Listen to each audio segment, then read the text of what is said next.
Hello! Welcome to Unicorn Princess Tarot. So, ito po ang ating reading para sa mga Gemini, kapalaran sa pag-ibig at pananalapi ngayong December 2020.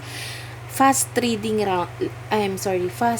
lang po ito, okay? For Gemini, Sun, Moon, Rising, and Venus sign. So, check your natal chart. So, start na po natin ang reading. So, kanina shuffle ko na yung cards. I-reshuffle ko lang po ulit. This is for December 2020. Okay, kunin natin yung main energy mo, Gemini. Main energy ni Gemini, Sun, Rising, and Venus sign, please.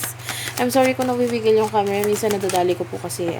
Okay, Knight of Cups. And kunin muna natin ang cards for you for your finances this December 2020. Okay, kunin ko yan.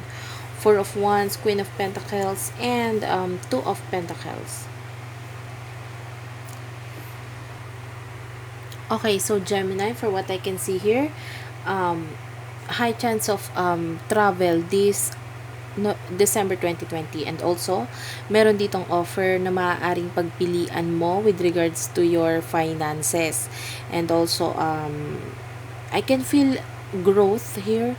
And also, kung for some of you, yung offer na ibibigay sa'yo, I mean, I can feel that you can trust this person. Kung sino man itong person na ito na mag-offer sa'yo ng something this December 2020. Mapapagkatiwalaan itong taong to. With the Queen of Pentacles, this is someone na magbibigay sa'yo ng good business advice. And with the Four of Wands, napakaganda na sinasabi ng finances mo actually. For what I can see here, high chance of travel with regards to your pwedeng stability. For some of you, pwedeng may pinaplano kang bilhin this December 2020 at maaaring maisakatuparan yan. For some of you, for what I can see here, there's someone building a house. So, maaaring, I don't know, I see someone here na maaaring medyo nadaan sa pagkakalugmok nitong mga nakaraan. So, there's a feeling na parang marami kang bibilhin ngayon December 2020. Especially with regards to your home or finances or your stability or pag may kinalaman sa pera. Napakaganda po ng sinasabi ng iyong financial stability ngayong December 2020. A lot of offer. Okay. So, kung sino ito magbibigay sa'yo ng offer, pakinggan mo yung mga advices niya, lalo na kung may kinalaman sa business, dahil talaga mapapagkatiwalaan tong taong to. Maaaring yung offer niya ay makakatulong sa'yo pagdating sa iyong, hanggang future na ito. So, something stable yung magiging offer na ito, and you have to decide wisely. Okay? And with the Knight of Cups, this is someone so eager. Ikaw to. Sobrang gustong-gusto mong gumawa ng action with regards to this, especially dito sa paggawa ng decision na to, and dito sa work na ito, work related or job, business related. Sobrang eager for money ka ngayon, and napakaganda rin naman ang sinasabi dito, kasi kahit masyado ka nagmamadali or nagpapadalos-dalos, okay lang yun, dahil yung mga tao naman na naandyan na sumusuporto sa'yo is someone na hindi ka naman lolokohin. So, kunin naman natin ang iyong love reading for December 2020. Okay, the Empress. For Gemini, please. For Gemini, Sun, Moon, Rising, and Venus sign. Okay, thank you. Okay, so lumabas po ay the Sun and the Karma. For some of you, you could be dealing with your karma. And with the Sun, also, I see two people here, This is someone na, for some of you, pwedeng you're already married and you have been dealing with this past person, which is your karma. Pwedeng yun yung kadil mo. And also with the Sun, or this is someone from your past. Ang nakikita ko dito. By the way, high chance of pregnancy, this December 2020. So, kung nagpaplano ka or gusto mong magkaroon ng high chance of pregnancy. So, kung gusto mong magkaanak, medyo pursigigudahin, sorry, pursigigudahin, how would I say this? Medyo nahihirapan. Ipursige mo yon. Ipursige mo itong paggawa itong baby na ito, dahil high chance of baby po ngayong December 2020. For some of you, you could be dealing with your twin flame or soulmate connection here, kasi meron po akong nakikita ditong yin-yang energy. So, pwedeng, this is someone na makakabuo sa'yo or makakapag, you know, malaki ang may tutulong sa'yo. I don't feel good. I, medyo nahahati po talaga sa totoo lang.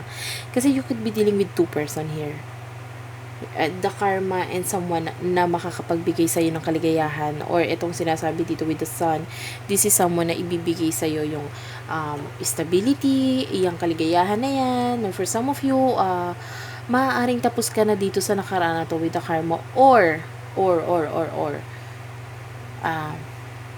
kailangan mo tong alisan, and nakikita ko naman na magagawan mo ng paraan kasi I see you choosing the right path for you. Okay, so pwedeng ito nga ay from your past with the karma here.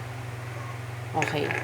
Yun lang naman ang nagiging hindi maganda dito kasi I feel like there's this person na parang naghahabol, or dahil nakikita niya yung stability sa'yo, nakikita niya yung, you know, financially stable ka or okay ka.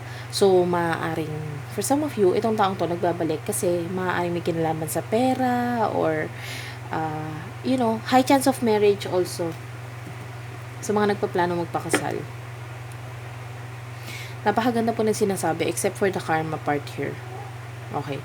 Pero nakikita ko naman hindi mo na pinapansin or hindi mo na to binibigyan ng halaga itong kung ano man itong nagiging balakid dito. Okay. So, let's see. Ano naman po ang magiging outcome ng December natin?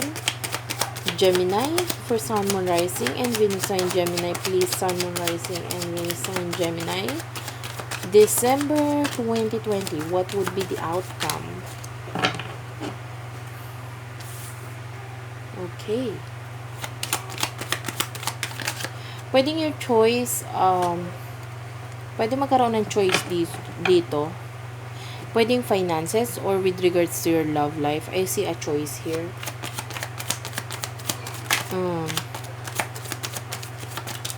Okay. One more card, please, for Gemini, Sun, Moon, Rising, and Venus sign. Okay. Okay, for what I can see here, you could be dealing with the Aries, Leo, Sag, Virgo, and Aquarius. So, yun po yung nakikita ko dito. And, pero pwede rin namang yung kadil mo hindi naman dito sa mga sinabi kong sign. Pero with the 7 of Wands, I can feel like unti-unti mong mararamdaman yung effort na gagawin mo ngayon.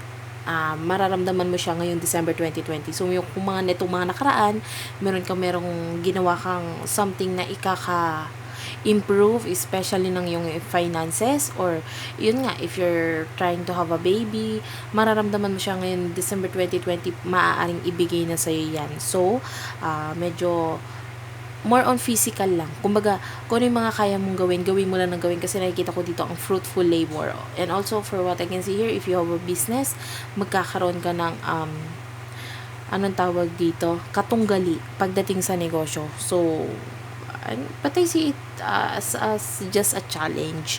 Kasi nakikita ko dito, pumapabor naman sa'yo Okay? With the Hermit, you just have to protect yourself. From this person. Protektahan mo lang yung sarili mo dito sa taong medyo gumagambala sa'yo ngayon. Lalo kung hindi maganda yung kutob mo sa kanya.